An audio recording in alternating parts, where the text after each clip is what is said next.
안녕하세요. 오늘 저희가 함께 들여다볼 자료는요. 아주 오래된 편지 몇 통입니다. 네, 바로 요한계시록 3장에 기록된 소아시아의 세 교회, 그러니까 사대, 빌라델비아, 그리고 라오디게아에 보낸 메시지들이죠. 맞아요. 이 세 편지를 이렇게 나란히 놓고 보면 저는 약간 그런 생각이 들더라고요. 마치 한 사람의 다른 각도에서 찍은 세 장의 MRI 사진 같다. 아, MRI 사진이요? 네. 겉으로는 멀쩡해 보이는데 속은 텅 비어있는 모습. 또 연약해 보이지만 속은 아주 꽉 찬 모습. 그리고 스스로는 건강하다고 믿는데 심각한 진단이 내려지는 모습까지. 와, 그 비유 정말 와닿는데요.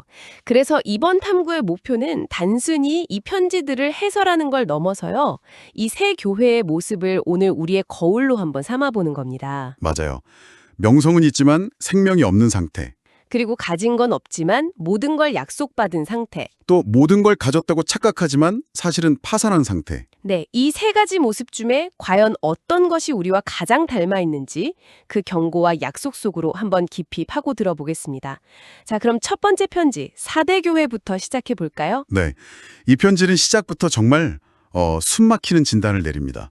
네가 살았다 하는 이름은 가졌으나 죽은 자로다. 그렇죠. 아니, 평판도 좋고 사람들이 보기엔 활발하게 움직이는 뭐랄까 소위 잘 나가는 공동체였던 것 같은데 본질은 죽어 있다는 선언이잖아요. 네, 이게 어떻게 가능한 걸까요? 활동이 있는데 죽었다는 게 좀 모순적으로 들리거든요. 그게 바로 이 진단의 핵심입니다. 문제는 활동이 없다는 게 아니었어요. 아, 그런가요? 네. 편지는 이어서 내 행위에 온전한 것을 찾지 못했다고 말하거든요. 아, 온전한 것. 즉, 행위의 양은 있었을지 몰라도 그 질이 문제였다는 겁니다. 뭐 시작은 거창했는데 마무리가 흐지부지했거나 아니면 동기가 순수하지 않았거나. 아니면 그냥 예전부터 하던 거니까. 맞아요. 모든 활동이 그저 과거의 명성을 유지하기 위한 관성적인 움직임이었을 수도 있죠. 아, 그러니까 겉으로 보이는 분주함이 생명력의 증거가 아니라는 거군요. 요즘식으로 말하면 약간 보여주기식 신앙 같은 걸까요? 정확한 비유입니다. 행사도 많고 프로그램도 잘 돌아가는데 정작 그 안에 사람들은 아무런 변화도 감동도 못 느끼는 상태? 그렇죠. 마치 아주 유명한 맛집인데 정작 주방에서는 미리 만들어둔 음식을 그냥 데워서 내주기만 하는 것처럼요.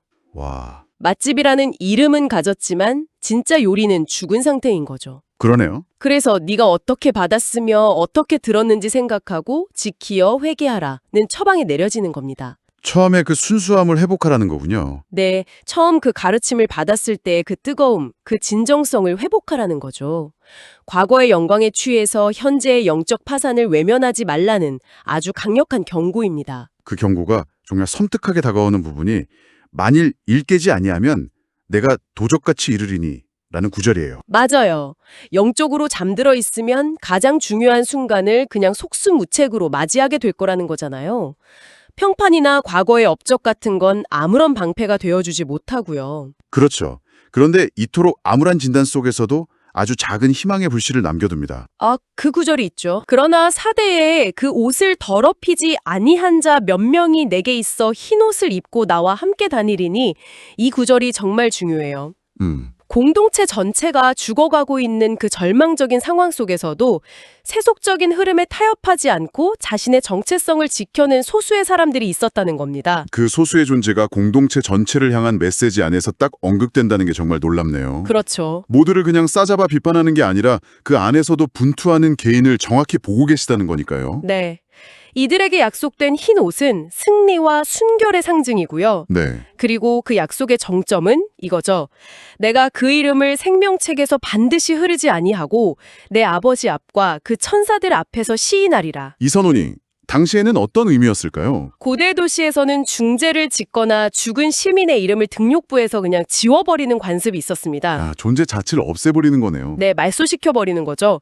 그런데 하나님께서는 그 아수라장 속에서도 믿음을 지킨 그 사람의 이름을 영원히 기억하고 온 우주 앞에서 이 사람은 내 사람이다 라고 공개적으로 인정해 주시겠다는 겁니다. 와, 이건 단순한 보상을 넘어선 존재 자체에 대한 가장 강력한 긍정이죠. 죽은 공동체 안에서 살아남기 위해 고군분투했던 그 몇 명에는 정말 눈물 나는 위로였겠네요. 그랬을 겁니다. 그 소수의 신실함이라는 주제가 다음 편지로 넘어가는 완벽한 다리가 되어주는 것 같아요. 맞습니다. 사대에서는 소수였던 그 모습이 빌라델피아에서는 공동체 전체의 특징이 되니까요. 네, 빌라델피아 교회는 책망이 단 한마디도 없습니다.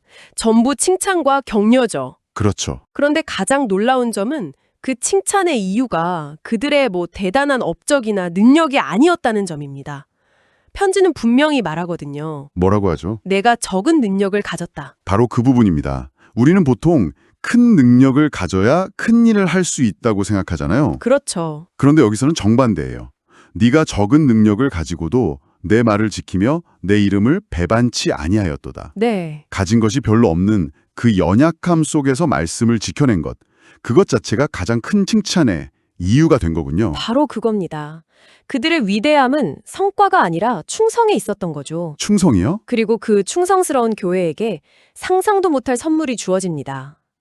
다윗의 열쇠를 가지신 이가 네 앞에 열린 문을 두었으되 능히 닫을 사람이 없으리라고 선언하시죠. 열린 문, 정말 희망적인 이미지예요. 근데 여기서 말하는 다윗의 열쇠는 구체적으로 뭘 의미하는 건가요? 이게 그냥 기회의 문 정도는 아닌 것 같은데요. 훨씬 더 강력한 의미입니다. 이사야서에서 유래한 이 상징은요, 왕궁의 보물과 권한을 총괄하는 절대적인 권위를 뜻합니다. 즉, 이 열린 문은 인간의 능력이나 상황에 따라 열리고 닫히는 그런 문이 아니라 하나님의 절대 주권으로 열린 문이라는 뜻입니다. 누구도 막을 수 없는? 그 문이 복음 전파의 길일 수도 있고. 네, 그럴 수도 있고 어떤 핍박 속에서도 구원에 이르는 길일 수도 있죠. 중요한 건 그 문을 여는 열쇠를 그들 스스로가 아니라 하나님이 주고 계시다는 사실입니다. 주변 상황은 결코 좋지 않았던 것 같아요. 사단의 회라고 불리는 적대적인 세력이 그들을 계속 괴롭혔다고 나오니까요. 맞아요. 아마 너희처럼 힘도 없는 것들이 뭘 할 수 있겠냐고 엄청 조롱했을지도 모르죠. 그랬겠죠. 그런데 하나님은 그 문을 열어주시면서 상황이 역전될 거라고 약속하십니다. 어떤 약속이죠? 그들로 와서 내 발 앞에 절하게 하고 내가 너를 사랑하는 줄을 알게 하리라. 와, 이건 정말 엄청난 약속이네요. 그뿐만이 아니죠. 내가 나의 인내의 말씀을 지켰은즉 내가 또한 너를 지켜 시험의 때를 면하게 하리니. 그들의 작은 충성이 앞으로 닥쳐올 거대한 환란으로부터의 보호를 약속받는 열쇠가 된 겁니다. 세상은 더 크고 강한 힘을 추구하는데 그렇죠. 근데 여기서는 적은 능력으로 인내하며 지키는 것이 가장 안전한 길이 된다는 역설을 보여주는 거죠. 그리고 이기는 자, 그러니까 끝까지 그 충성을 지키는 사람에게 주어지는 최종 약속은 정말 장엄합니다. 내 하나님 성전의 기둥이 되게 하겠다. 기둥이요? 네, 기둥이라니 그냥 구성원이 아니라 건물을 지탱하는 핵심적인 존재가 된다는 거잖아요. 맞습니다. 고대 신전에는 중요한 인물이나 후원자의 이름을 기둥에 새겨서 영원히 기리는 문화가 있었거든요. 그랬군요. 이 약속은 한때 작고 보잘것없다고 여겨졌던 그들이 이제 하나님의 집에서 영원히 흔들리지 않는 그런 중심적인 존재가 될 것이라는 보증입니다. 더 이상 쫓겨나거나 흩어지지 않을 거라는. 네, 영원한 안정과 소속감의 약속이죠. 그리고 그 기둥 위에 하나님의 이름, 새 예루살렘의 이름, 예수의 새 이름이 새겨진다는 건 그들의 정체성이 완전히 하나님의 것이 된다는 선언이고요. 적은 능력으로 충성을 다한 결과가 영원한 정체성과 안정이라니 사대교회의 모습과 정말 극명하게 대비되네요. 그렇죠. 자, 그럼 이제 마지막 편지로 넘어가 보죠. 칭찬받은 교회에서 한 걸음 더 나아가면 스스로를 칭찬하고 있던 교회가 나옵니다. 바로 라오디아게아 교회죠. 네, 이 교회는 정말 오늘날 우리 모습이랑 너무 비슷해서 좀 불편하게 들려요. 많은 분들이 그렇게 느끼실 겁니다. 이 교회를 향한 진단은 아마 세 편지 중에 가장 강렬할 거예요. 네가 차지도 아니하고 뜨겁지도 아니하도다. 네, 이에서 미지근하니 내 입에서 너를 토하여 버리리라. 와, 토해버린다는 표현은 정말 충격적이죠. 그렇죠. 이 미지근함이라는 비유가 당시 사람들에게는 더 생생하게 와닿았다고 들었어요. 네, 그렇습니다. 라오디게아는 지리적으로 아주 흥미로운 곳에 있었어요. 근처 히에라폴리스에서는 치료 효과가 있는 뜨거운 온천수가 솟았고 네. 골로스에서는 정신이 번쩍 들게 하는 차가운 냉수가 흘렀죠. 아, 뜨거운 물이랑 차가운 물이 다 있었군요. 네.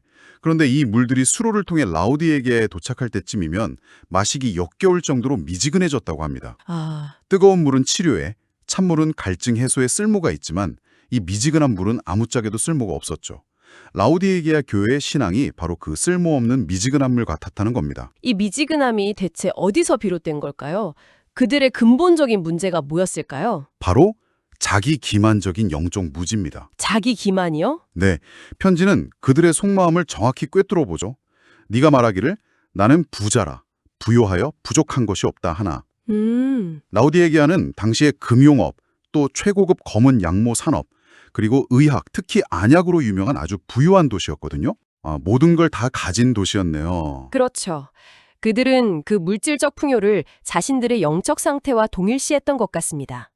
우리는 모든 걸 가졌다, 부족한 게 없다고 스스로 진단했지만 하나님의 진단은 정반대였죠. 뭐라고 하셨죠? 내 곤고한 것과 가련한 것과 가난한 것과 눈먼 것과 벌거벗은 것을 알지 못하는 도다. 스스로 내린 진단이랑 실제 상태 사이에 이렇게 큰 간극이 있었다니 이게 현대 최적화 문화랑도 좀 맞닿아 있는 것 같아요. 어떤 점에서요? 우리가 자기계발서, 생산성 앱, 재테크 정보, 건강관리법 같은 것들로 삶을 빈틈없이 채우잖아요. 네, 그렇죠. 그러면서 스스로의 삶을 통제하고 있다고 느끼고 데이터상으로 부요하다고 느끼죠. 그러다 보니 정작 영적인 가난이나 갈증은 느끼지 못하게 되는 건 아닐까. 그런 생각이 들어요.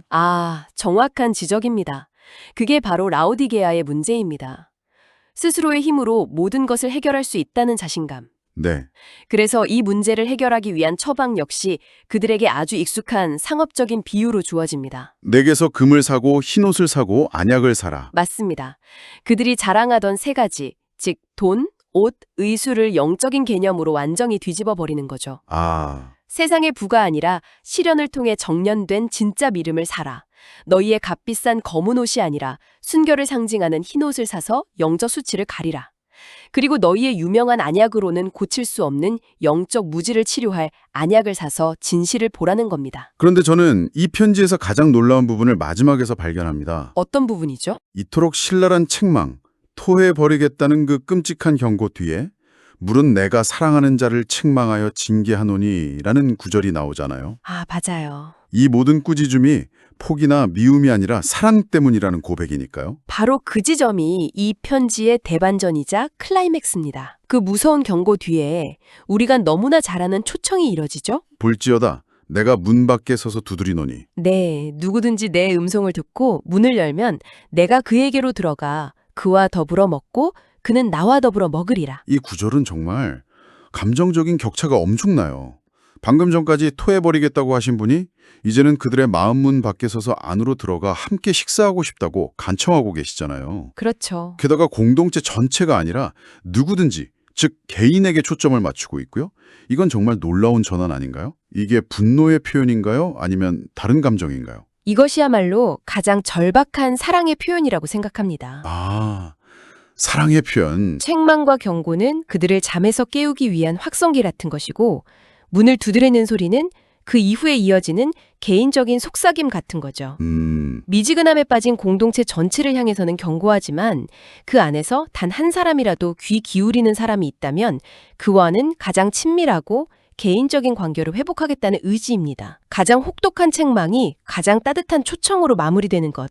이것이 이 편지가 품고 있는 놀라운 은혜죠. 자, 그럼 이 모든 것이 무엇을 의미할까요? 오늘 살펴본 새 교회는 우리 앞에 너무나 선명한 세 가지 영적 자화상을 펼쳐 보였습니다. 네, 과거의 명성에 기댄 채 생명력을 잃어버린 사대교회. 할 수 없는 문을 선물 받은 빌라델피아 교회. 그리고 물질적 풍요에 취해 스스로의 영적 파산을 깨닫지 못했던 라우디게아 교회. 그렇죠. 그리고 여기서 주목해야 할 점은 이 세 편지 모두가 비슷한 구조로 끝난다는 겁니다. 어떤 구조죠? 모든 편지는 이기는 자에게 주어지는 약속과 귀 있는 자는 성령이 교회들에게 하시는 말씀을 들을지어다 라는 권고로 마무리됩니다. 이것은 아주 중요한 점을 시사하는데요. 어떤 점이죠? 공동체의 전체적인 분위기나 상태가 어떻든 예를 들어 사대처럼 죽어가거나 라우디게아처럼 미지근하더라도 최종적인 평가는 결국 개인이 성령의 음성에 어떻게 반응하느냐에 달려 있다는 겁니다. 공동체의 분위기에 그냥 휩쓸려가는 것이 아니라 그 안에서 각 개인이 믿음으로 이기는 삶을 살아내라는 개인적인 도전으로 귀결되는 거죠. 칭찬받은 교회도 예외는 아니고요. 네, 심지어 빌라델피아처럼 칭찬받는 교회 안에서도 안주하지 말고 네가 가진 것을 굳게 잡으라고 경고합니다. 결국 구원과 상급은 지극히 개인적인 차원에서 결정된다는 것을 보여주는 겁니다. 그렇군요. 결국 남 탓을 하거나 환경 탓을 할 수 없다는 거네요. 내가 속한 곳이 사대 같든 라오디게아 같든 빌라델피아 같든 중요한 건 나는 지금 무엇을 듣고 있고 무엇을 붙들고 있느냐 하는 질문이니까요. 바로 그겁니다. 오늘의 이 오래된 편지들을 다시 읽어보니까 이 메시지들이 당신에게 단순히 무엇을 가지고 있는지 라오디게아처럼요. 혹은 무엇을 하고 있는지 사대처럼요. 이걸 묻는 것을 넘어서 당신이 무엇에 충실한지 바로 빌라델피아처럼요. 그걸 묻고 있다는 생각이 듭니다. 어쩌면 당신 앞에도 적은 능력 때문에 알아보지 못하고 있는 열린 문이 있을지도 모릅니다. 그리고 진정으로 보기 위해 우리가 돈이 아닌 다른 것으로 사야만 하는 안약은 과연 무엇일까요?